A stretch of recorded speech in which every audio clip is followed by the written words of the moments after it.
I've been using this camera, the P7100, for a while now, after some reviews and just doing a bunch of research online regarding different older CCD sensor cameras, and I actually found a P7000 at a really good deal for this camera, and I wanted to pick it up and do a comparison between the one that I've been using, the 7100, compared to the 7000.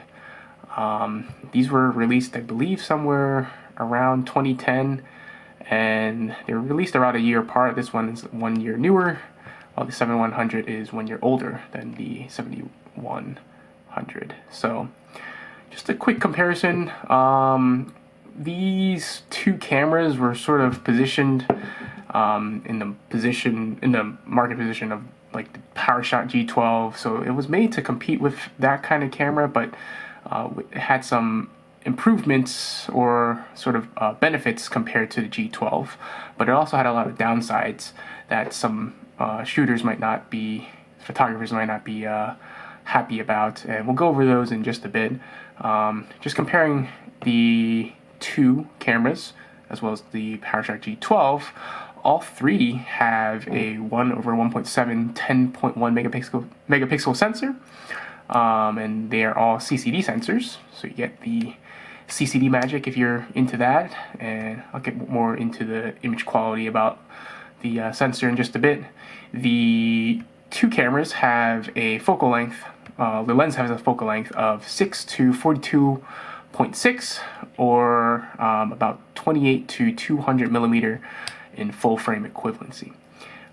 Compared to the G12, which has a 28 to 140 millimeter full frame equivalent. And for the Nikons, that goes to somewhere around 7.1 times zoom for both of these cameras.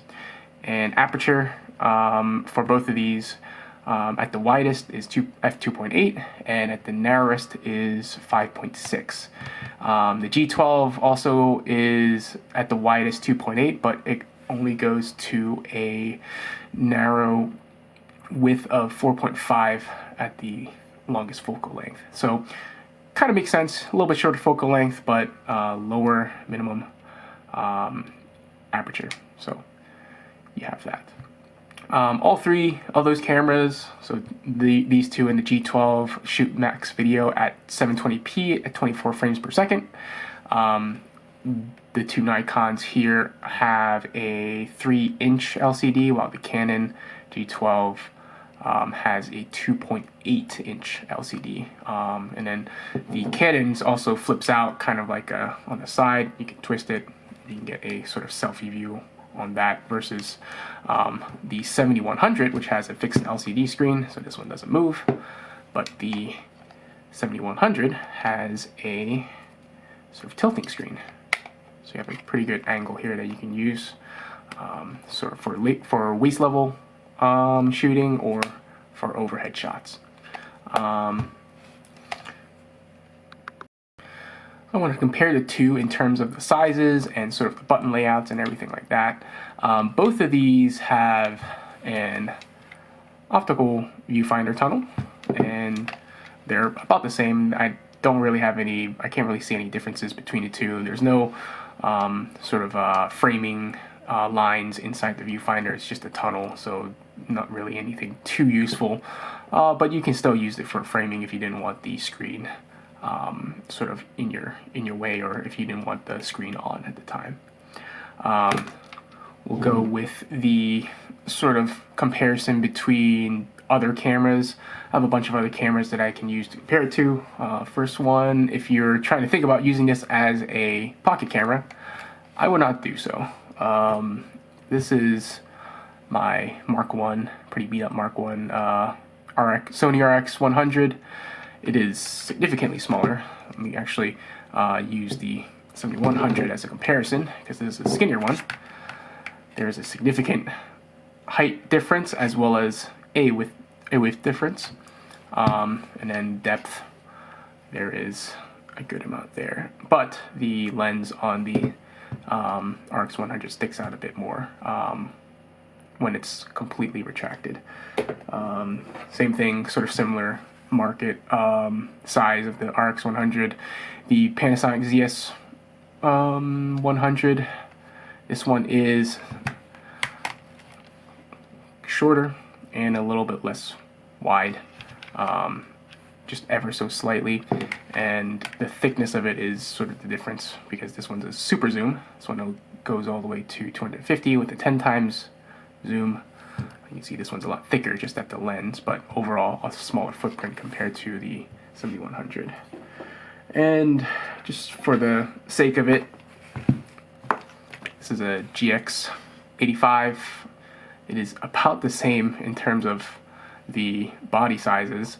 Of course, the GX85 has interchangeable lenses, so the amount of bulk kind of depends on what lens you use, but you can take that off and store it separately. Compared to this one, doesn't really have any way to take that off. That is fixed with the camera. So that's that, and just for the sake of it, I'm going to use sort of full-size mirrorless camera.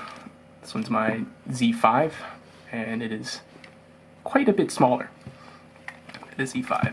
So comparing the widths, about the same in terms of that, but of course I have my lens on here, and quite a bit thinner, quite a bit thinner on there. So definitely a smaller, more pocketable camera. Like, this would fit in a large jacket pocket, but I would not use it for sort of a pants pocket unless you have pretty loose pants, or you could actually use this in, or put this in a cargo pocket.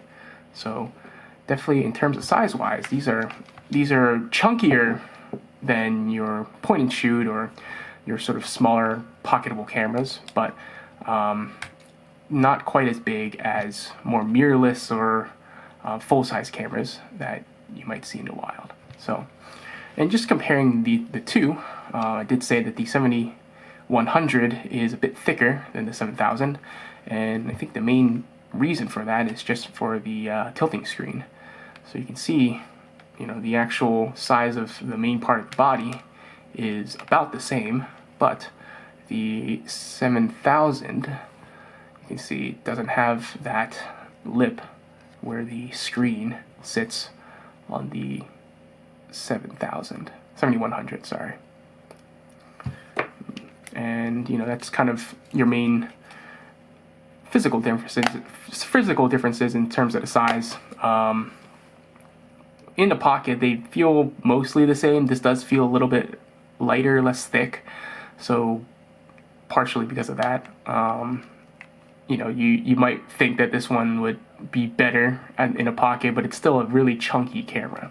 So I wouldn't really suggest pocket carrying this. But you definitely could in a bigger jacket and cargo pocket. Moving on to the button layout differences between the two. In the front, we have a nice dial here to use for either aperture or for shutter speed. You can program which one you want to use for this. Both of them have buttons programmable on the front. I believe I have white balance set for this button, but there's other settings that you can choose in the menu. Both of these in the front also have a removable ring on front of the lens, which you can use to attach a lens filter adapter to. So I have a nice lens here, and they use the same exact one as each other, so the ones that work on the 7100 will work on the 7000 as well.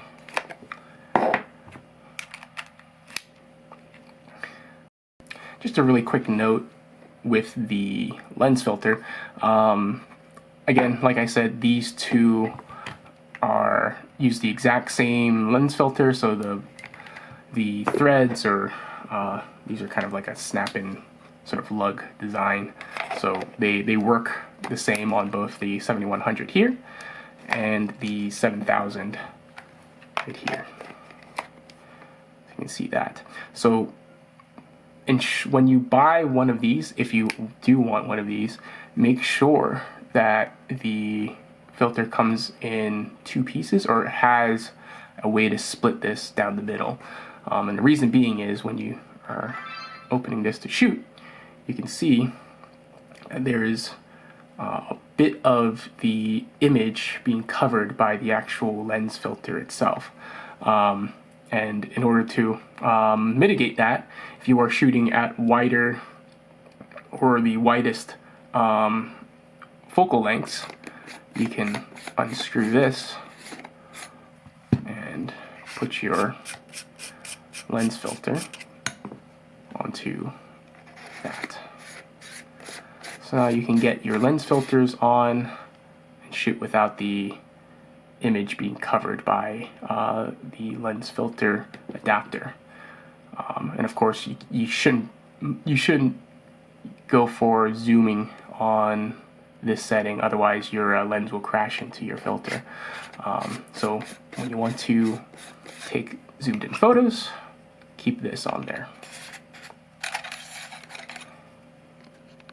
So moving on to the back, we can see that the bottom portion of the 7100 and 7000 are mostly the same. The only real difference is this button, which is autofocus lock on the 7100 versus the 7000, which is the display change. The autofocus lock is actually moved over here on the 7100, or actually started off over here in the 7100, and then the display change is next to the viewfinder and the dial on the 7100.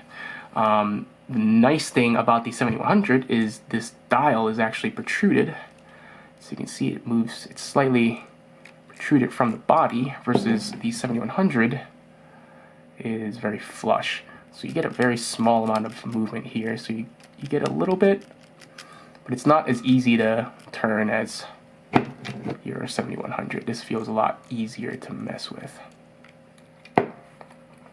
So you have that. The nice sort of layout part of the 7100 is actually the autofocus lock, which I use a lot on this camera because of the sort of speed that you shoot at. And we'll get to more of that in just a second, but essentially this autofocus lock button is really important if you want to get a shot in a smaller or a more predictable amount of time. And I'll show you more once I get to that part. But comparing the top part of the camera, you can see that it's pretty much the exact same. The only main difference that I can see is the different labeling on the function key, which these two you can program as well as the 7000 having even detents on your sort of shooting wheel. I'm not exactly sure what to actually call this, but you have some settings that you can pick here, which can be adjusted, and you can go straight into that menu by pressing down the middle button.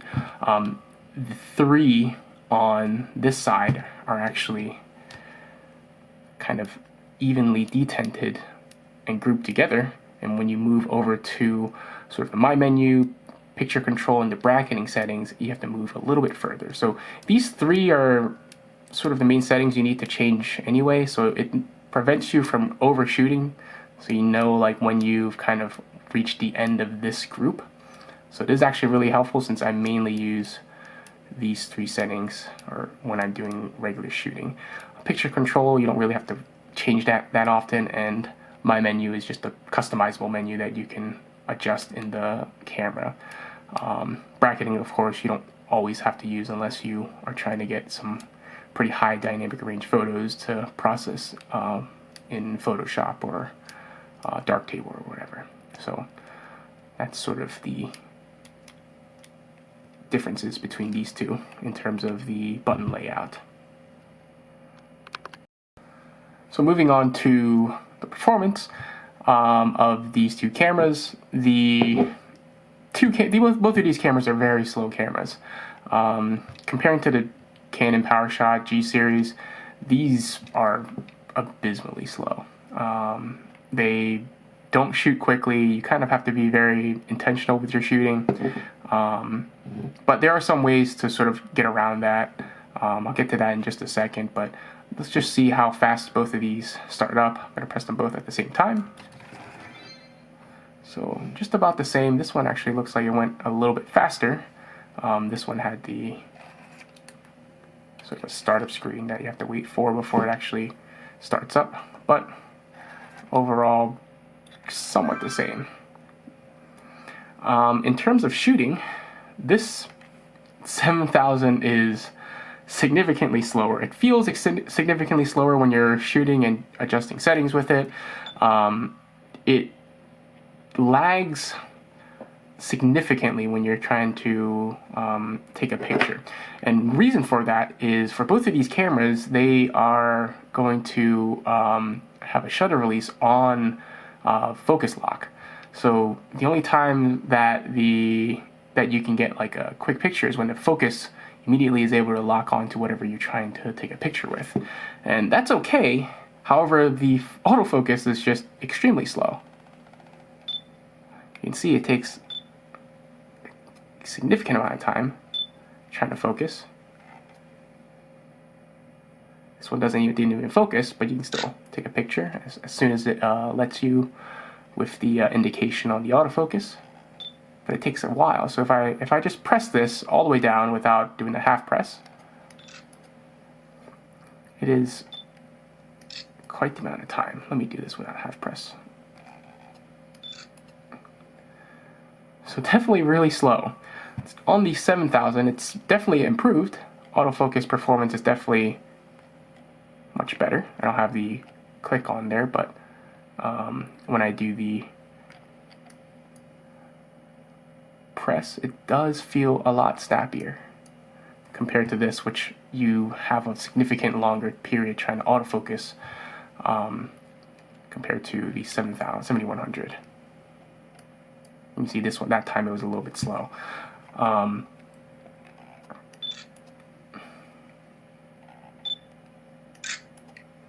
Definitely pretty slow. One way I was able to get around this is by using the autofocus lock and sort of thinking about if I have a subject moving, then I'm thinking about where the subject is going to be and I focus at that distance with either the autofocus lock or just the manual focus that you can use on this camera. So if I change to manual focus and say I do something like this, I can get a pretty good fast lock every single time because now the camera's not focusing, it's me focusing. Same thing on this one. Autofocus lock is here rather than on sort of a nicer position here. Does the same sort of performance when you have manual focus, but it feels a lot snappier when you're using this 7100 compared to the 7000. Reading and writing, you can also see it takes a little longer on this one. Everything in terms of the user interface is just ever so slightly slower on this one. It's just so frustrating, especially since I've come from the 7100. I'm used to sort of the slowness of this camera, but moving to the 7000 from the 7100, it's just it feels almost unusable. But it is still usable given you kind of use the little tricks to get the the actual responsiveness up. So everything's sort of up to you to make sure that the responsiveness is or sort of setting the shot up and getting everything in position before you take the shot. And it is definitely a more intentional and a more mindful type of shooting, but it is something that's a bit more frustrating on this 7000. Yeah. Another thing with the 7000, besides the overall shutter slowness, is sort of the user interface that you have. So let me back to autofocus, and you can see everything just feels just ever so slightly slower compared to the 7100, which if I do this, the movement of your selection just feels faster overall. As soon as you press it, watch this. There's no icon that moves from the screen over to the corner. There's nothing like that. it just goes. You can see that again here with the, you can see the movement of the selection is also slower. And then when you press it, you can see there is a little movement on for autofocus. So it just feels slower. The firmware is just so slow on this. Changing settings such as the aperture and the shutter speed, you have to scroll, you have to watch this scroll through the window or scroll through your list before it lands on what you actually have it set to. So if you move it a bunch, it just keeps scrolling until it gets to whatever you ended up at. And of course, you know, you can count the amount of times you scroll, but when I'm trying to change settings as fast as I can, you know, sometimes you overshoot and now you're like, oh, I gotta go back, and like it's hard to really count and try to figure out, okay, what do you actually end up at? What's the stops that we have on the shutter speed, or, you know, when you're doing aperture. You know, you have to wait for this to move and end up in the position, compared to this one, which has that, you know, similar animation, but you have a readout here for the exact setting that you have. So as soon as you get there, right, it changes here, but you still have this sort of scrolling in a way, but not quite as slow to figure out what you're at with the 7000. Watch, I'm going to move 2, and it's just so slow. Versus this, I can read this. I'm at 160, 25, 100, 80. Everything is just so much faster.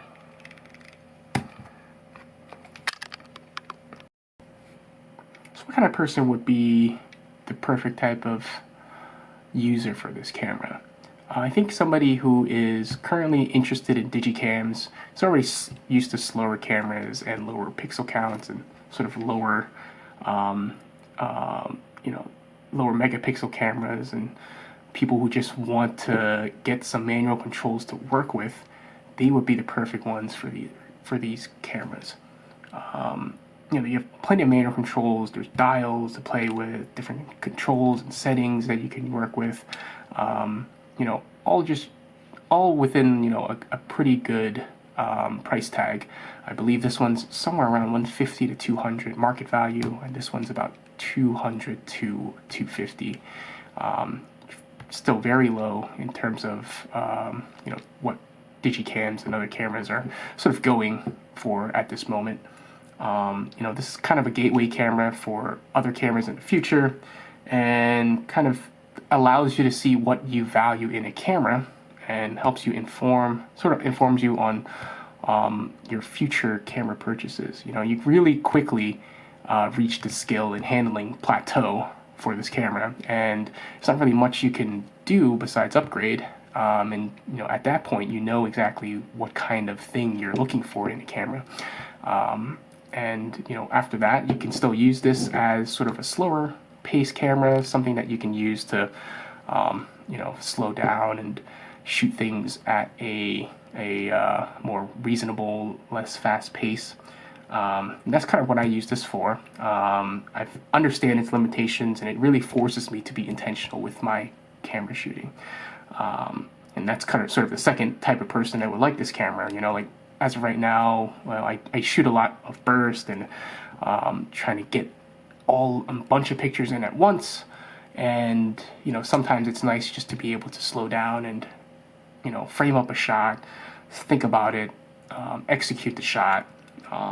You know, sometimes I miss the shot, sometimes I get it, but it kind of feels like the more shots that turn out great, you know, the more I'm improving as a photographer. But you know, regardless of all that, like, I have fun shooting with this camera, and regardless of the other new cameras that I've purchased since then, this has been sort of my go-to still, despite having cameras which on paper are significantly better in every way. You know, this just feels like a more intentional shooting experience rather than something that is just like a burst or just like a snap you really have to put your thought and mind into shooting one of these.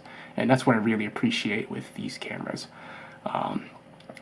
Learn about the limitations, understand them, and then you work around them. And being able to work around them on these cameras really does help you with your shooting in other cameras which don't have the same limitations as these two. And being able to sort of transfer those skills and be a little bit more patient with other cameras, really helps with sort of keeping my mental in good shape. But in any case, thanks for watching. This has been a quick comparison between the P7100 and the P7000. And really hope I can do some more of these in the future. Probably some other reviews of other cameras as well. So, thanks.